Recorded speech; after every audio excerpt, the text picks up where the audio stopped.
Hi there. Welcome to Learn to Read Hebrew, Biblical Hebrew. I'm Reverend John David Duke Jr. Hope that's obvious.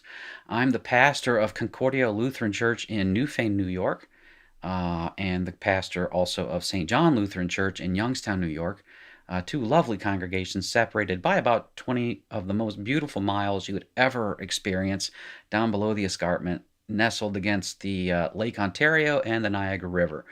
I've also been a professor of Old Testament, adjunct professor of Old Testament at Concordia Lutheran Theological Seminary in St. Catharines, Ontario since 2004. I've been teaching Hebrew at a seminary level since 1999. So that's a few years, both online and in the classroom setting, both short-term and long-term. This series is intended as a supplementary dose for my classroom students, but I thought I would open it to the public so that anybody can learn to read Hebrew if you are so inclined. It's a little bit of work. It's inductive, a lot of memorization, and with no further ado, let's start memorizing. And I'll get to answering some of your further questions in just a second. Patience is a virtue.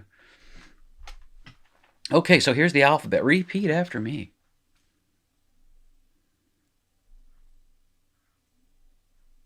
Aleph,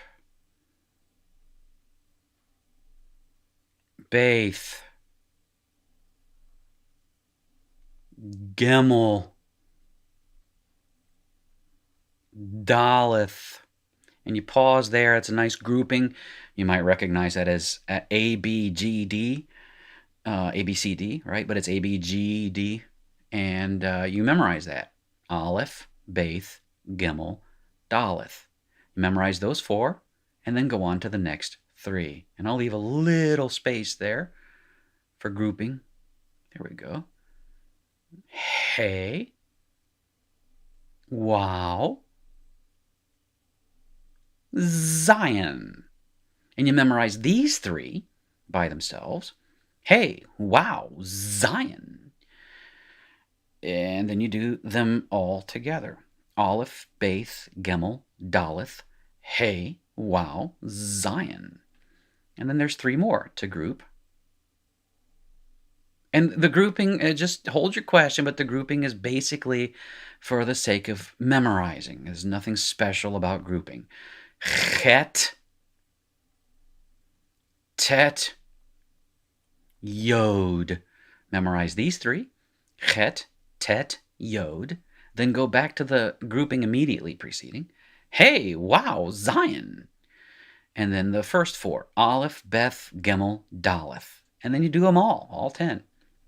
Aleph, Beith, Gimel, Daleth, Hey, wow, Zion, Chet, Tet, Yod. You're probably observing already that I'm not entirely consistent in my pronunciation. Don't worry about that. You figure out how you want to pronounce it, and just you'll memorize that, and that'll be good enough. Het, Tet, Yod. And then the next one, which is recognizable, but except it's in Hebrew going the wrong direction. Kaf, Lamed, Mem, Nun. All right, so that's Kaf, Lamed, Mem, Nun. A nice group. That's KLM in, which we have in our own alphabet. And don't worry about all the drawing and stuff yet. I'll teach you how to draw that in just a second. Memorize Kaf, Mem, Nun, and then go back, Het, Tet, Yod, to that group, and then to the next group, Hey, wow, Zion, and then the first group, Aleph, Beth, Gimel, Daleth. And then start over and do it all over again. Aleph, Beith, Gimel, Daleth, Hey, wow, Zion, Chet, Tet, Yod, Kaf, Lamed, Mem, Nun. And then here's where I always get confused. I was reviewing this and I managed to mess it up for 20 years. So if you don't get it on the first try, don't worry about it. Now this is an ayin. There's no corresponding English letter or sound. It's a guttural, hard guttural stop. When I learned it, it was supposed to be the sound of a camel choking on a thistle. Ayin. And I forgot a letter. I told you, I mess it up right here. Peh, and I'll come back to it in a second. And then Tsade. Right? Now let me fix this. And this is the magic of being able to do it online with paint. There's a letter that goes in there. where I didn't have it where it was supposed to be. And that's the O looking thing that isn't really an O. It's an S, and it's pronounced Samic. It's one of a handful of S sounds in Hebrew. So now with this last three groupings, starting with ayin, pe, tzadeh, and then going back to that K sound, kaf, lamed, mem, nun, samic, chet, tet, yod, hey, wow, zion, hey, wow, zion, aleph, beth, gimel, daleth. And I'm looking at it, and I look like a little kid who's just learning how to write, because my first four are really nice and neat, and then I've gotten like bigger and fatter and messier as we go along. Have some fun. Aleph, Beth, Gimel, Daleth. Hey, wow, Zion. Chet, Tet, Yod. Kaf, Lamed, Mem, Nun, Samic, Ayin, Pe, Tzadeh. That last letter that's written there so far is Tzadeh. It's another S sound thing. The TS, the TZ sound. Tzadeh. Now the last group, you recognize this backwards. That is pronounced kof. And please exaggerate the way you pronounce it, kof, so that you don't get it confused with kaf, which is the K. This is a kof, which is a Q sound, obviously different from kaf. Kof, resh, sin, shin, tau. And the sin and the shin have distinguishing marks, like so. And I'll teach you that in just a second. This last grouping, kof, resh, sin, shin, tau. Going back to the next three, ayin, pe, tzadeh. And remember, I'm memorizing each of these groups before I move on. Ayin, pe, tzadeh. Kaf, lamed, mem, nun, samic. Chet, tet, yod. Hey, wow, Zion.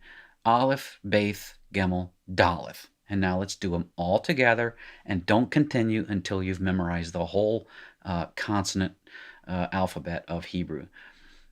Aleph, Beth, Gimel, Daleth. Hey, wow, Zion. Chet, tet, yod. Kaf, lamed, mem, nun, samic. Ayin, pe, tzadeh. Kof, resh, sin, shin, tau. Right, good. Let's take a break for a second, and I want to introduce you further to Biblical Hebrew. Get to the broadcasting software there. This is the book I'm going to be using.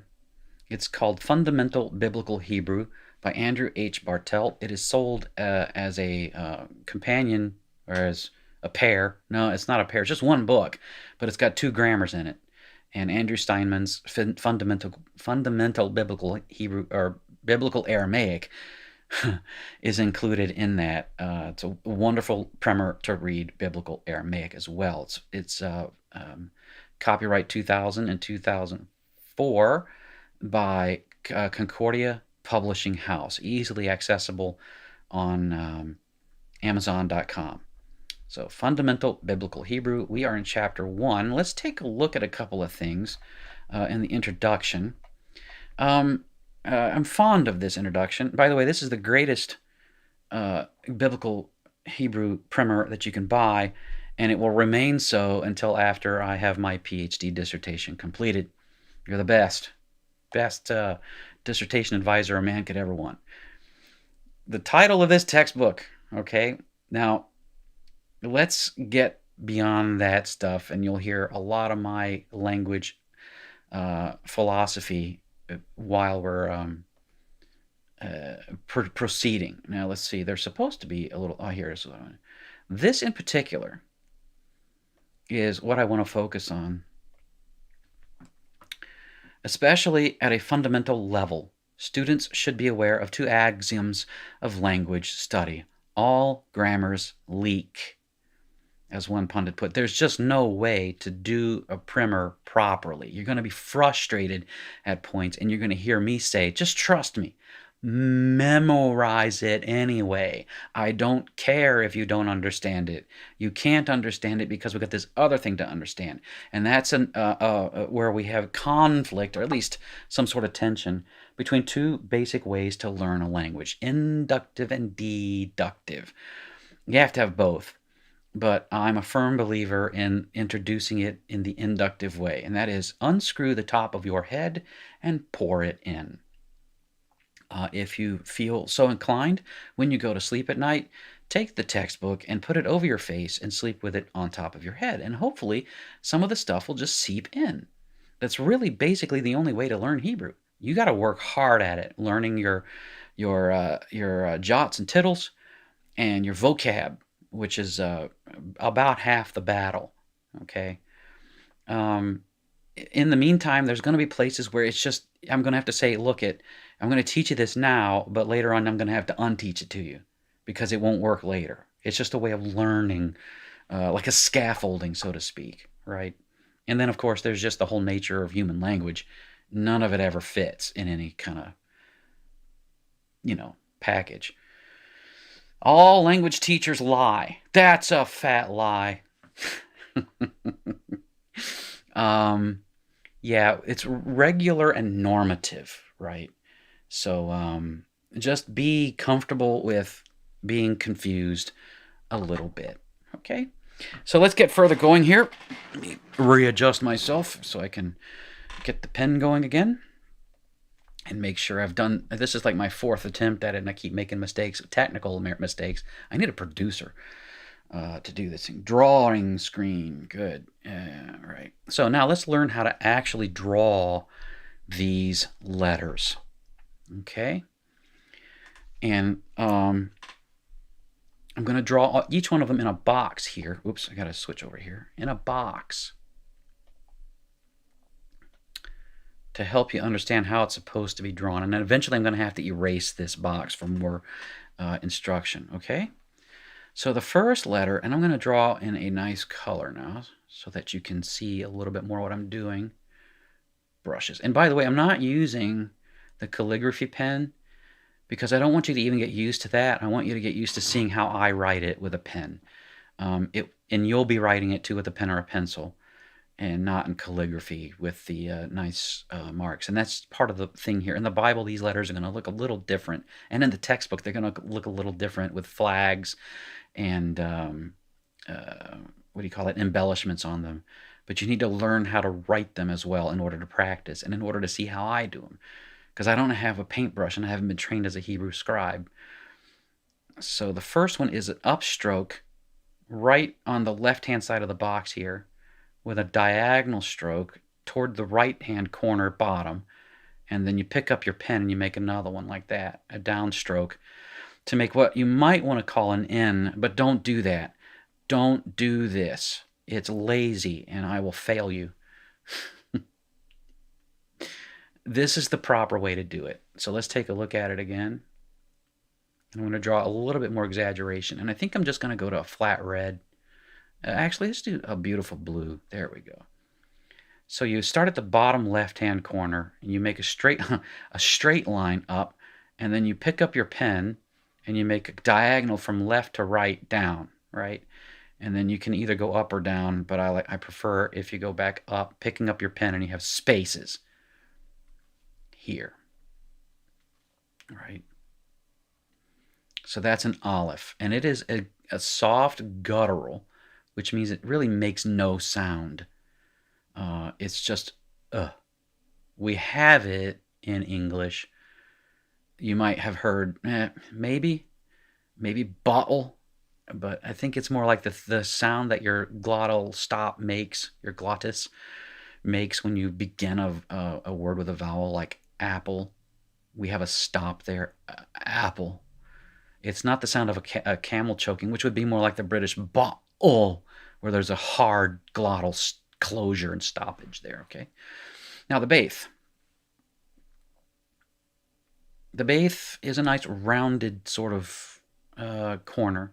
So you start in the top left-hand corner here, and you come towards the right-hand top corner and make a nice little turn, and then stop when you get down to the bottom right-hand corner. and you give it something to stand on. And that's good enough. Baith. Let's try it again.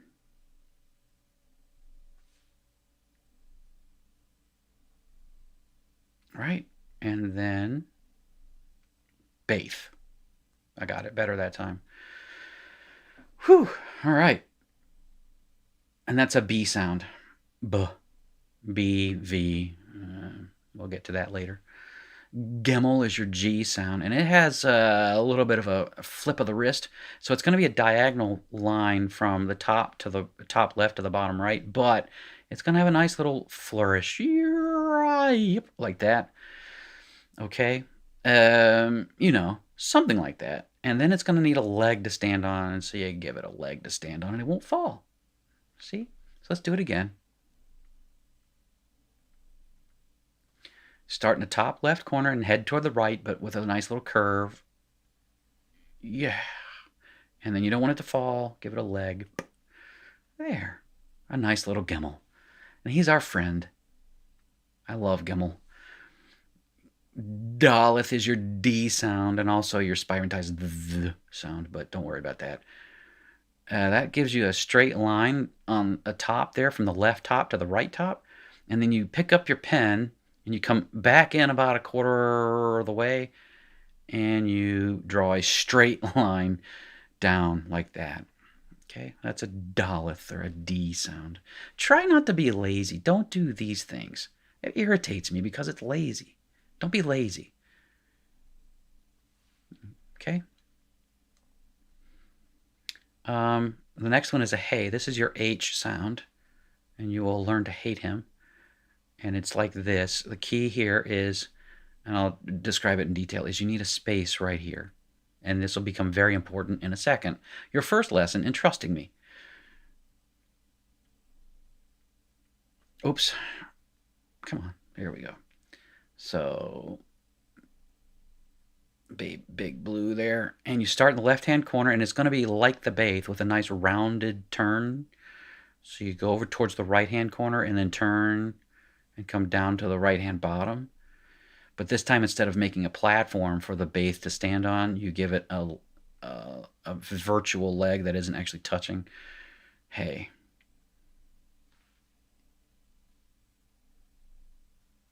Been trying to meet you. Wow is just in writing, just make a straight line. Don't try to do the little hook thing because it'll confuse you with about 16 different letters. Don't do it that way. Just make a straight line down the middle. Right? Just like that. That is a wow, and it's your V, your U, and your W sound. I know.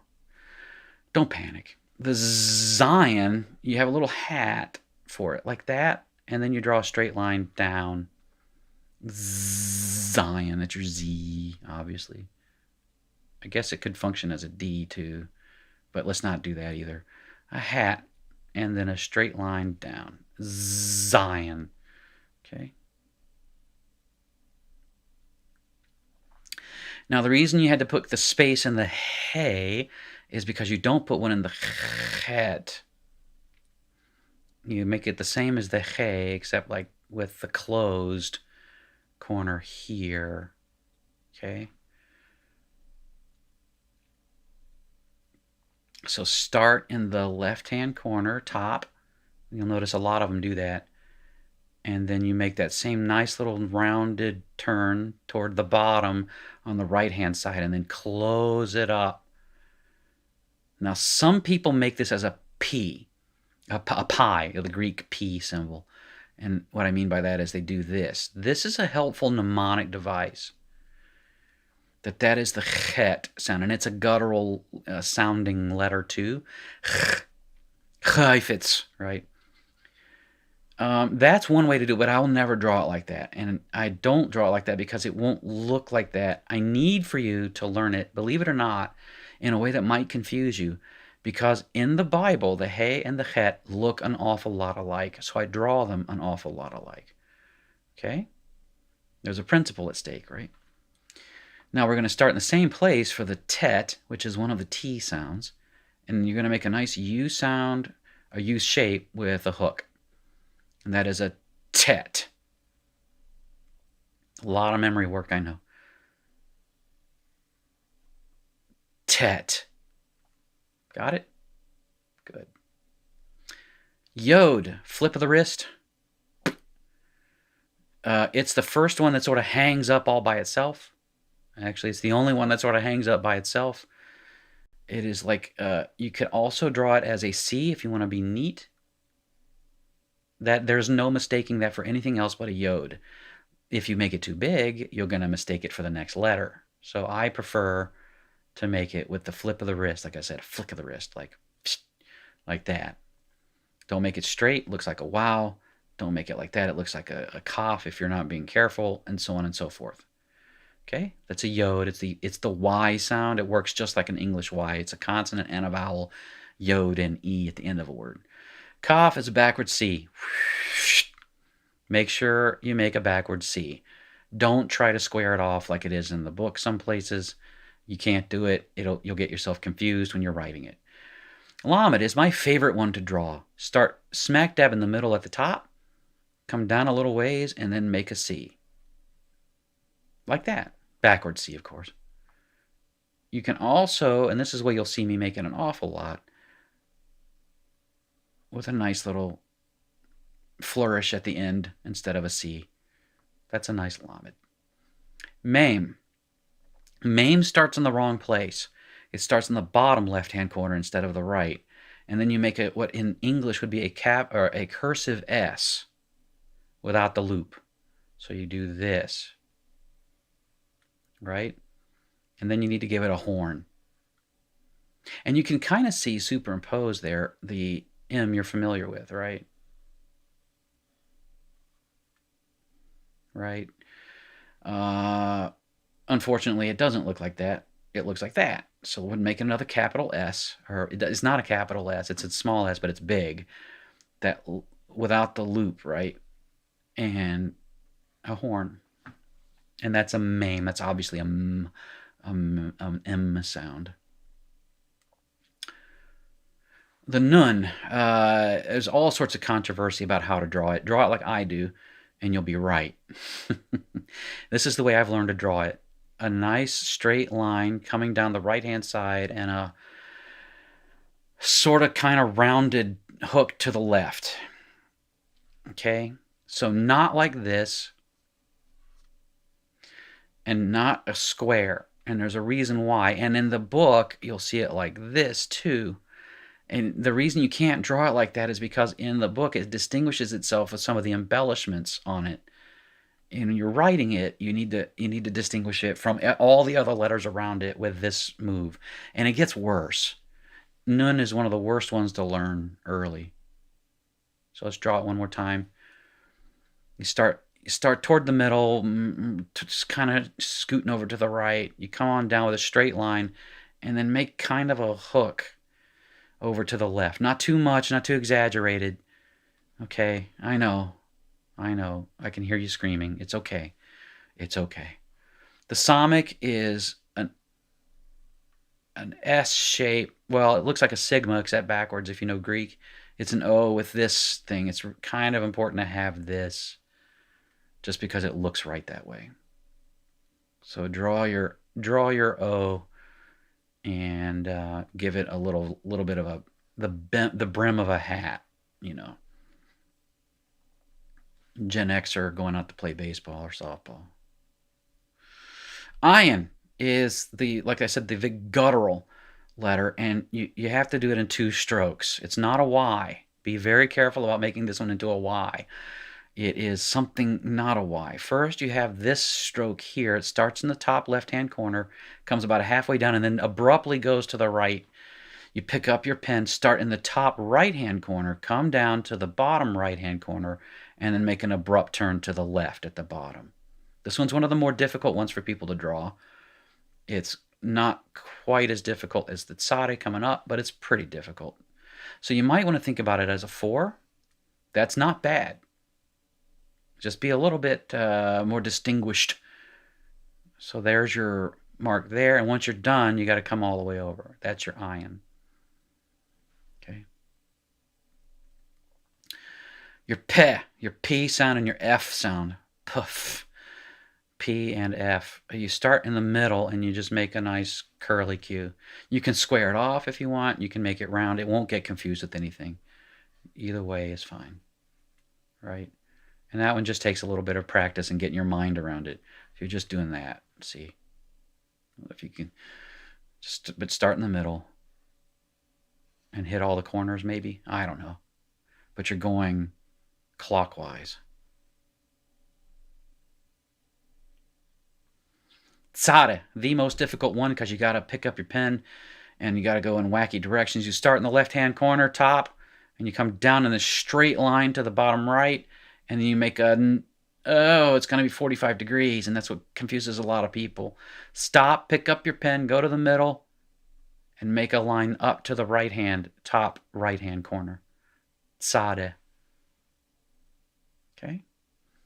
Start in the top left, come to the bottom right, straight line, make an abrupt 45-degree angle turn to the bottom left, pick up your pen, put it in the middle, and make a line up to the top right corner.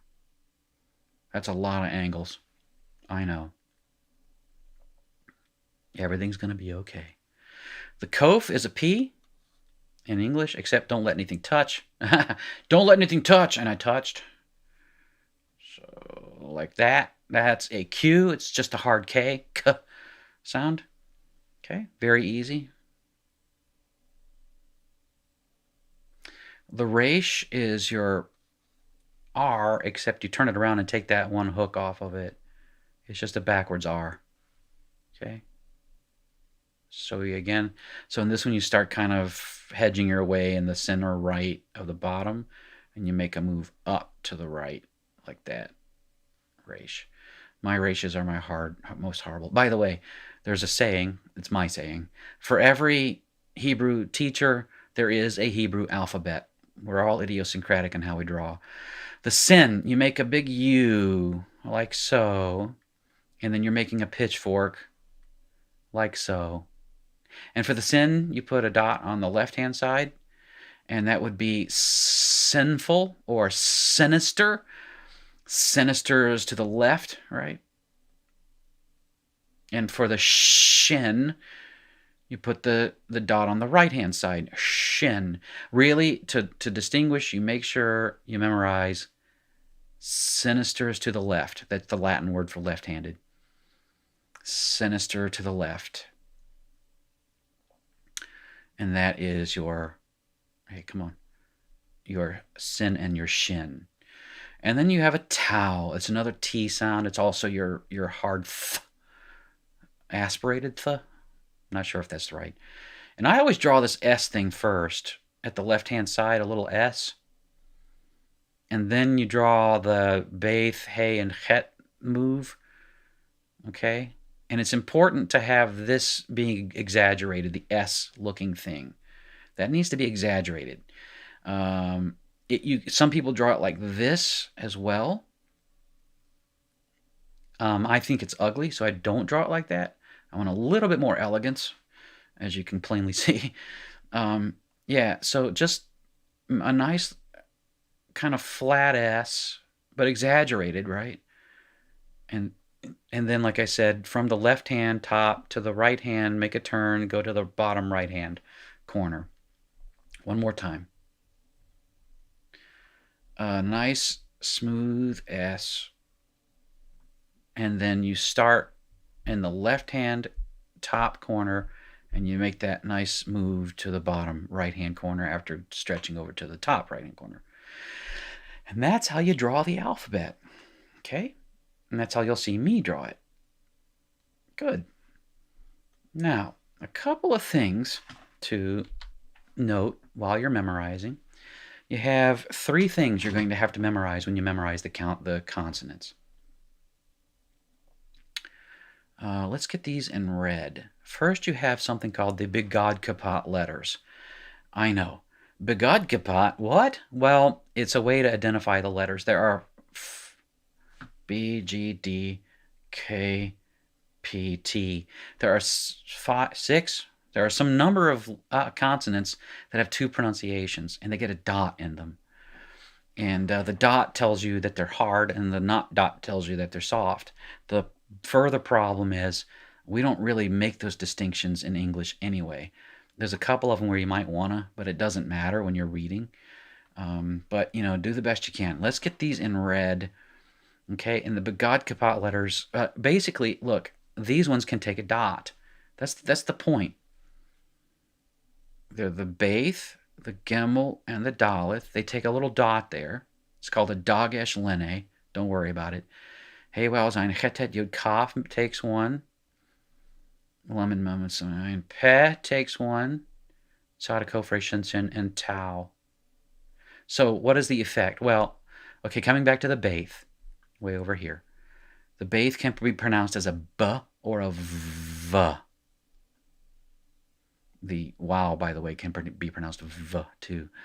The Gimel can be pronounced G or G. I don't know. I don't know we'd have the distinction. The Daleth is the D sound, and also the sound. And it has to do with where it is in the word, by the way. Don't worry about it. Just know that there's a dot.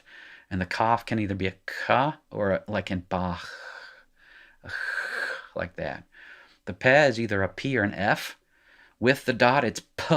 Without the dot, it's F. And the Tau, same thing. Without the dot, it's a Th. And with the dot, it's a T. Begad Kapat. There are a number of... You pause there, memorize that. Now, on with it. There are a number of letters which have different shapes when they are at the end of the word. And so they are called final form letters. And there's a reason why, but I'm not going to explain it now. The Kaf is one of them. And it changes its shape dramatically. And you want to exaggerate this while you're learning how to do it. So I'll do it for you again. You make a straight line instead of that nice C curve.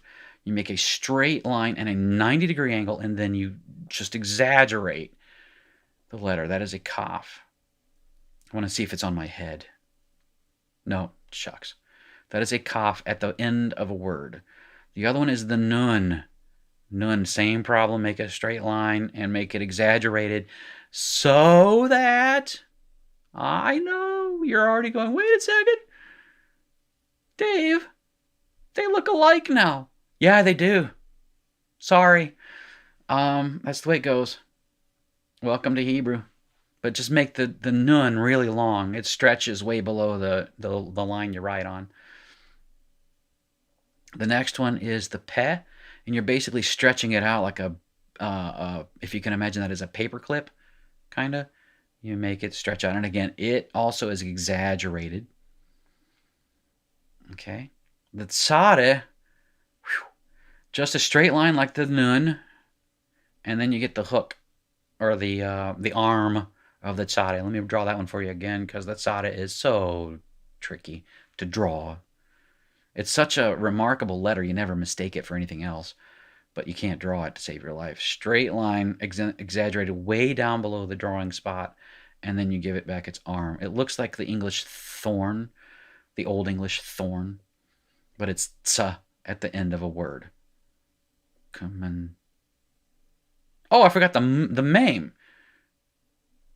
As they say in Canada, sorry about that. The meme is the other one.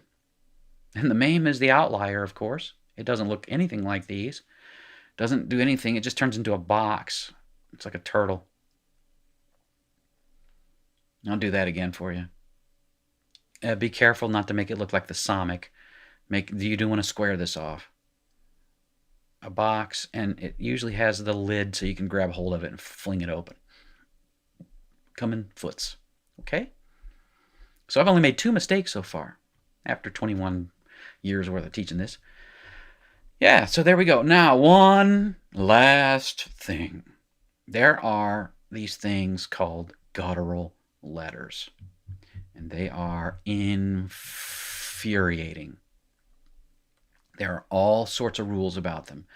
I can't possibly teach you all the rules.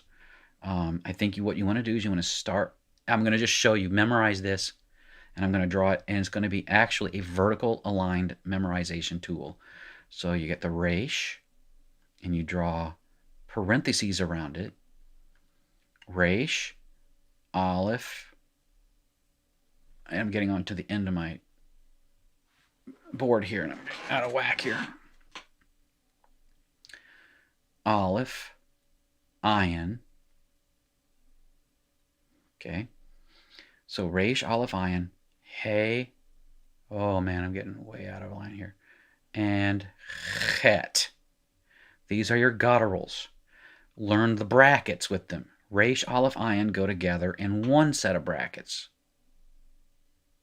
Colored pencils help. All right, so those three go together.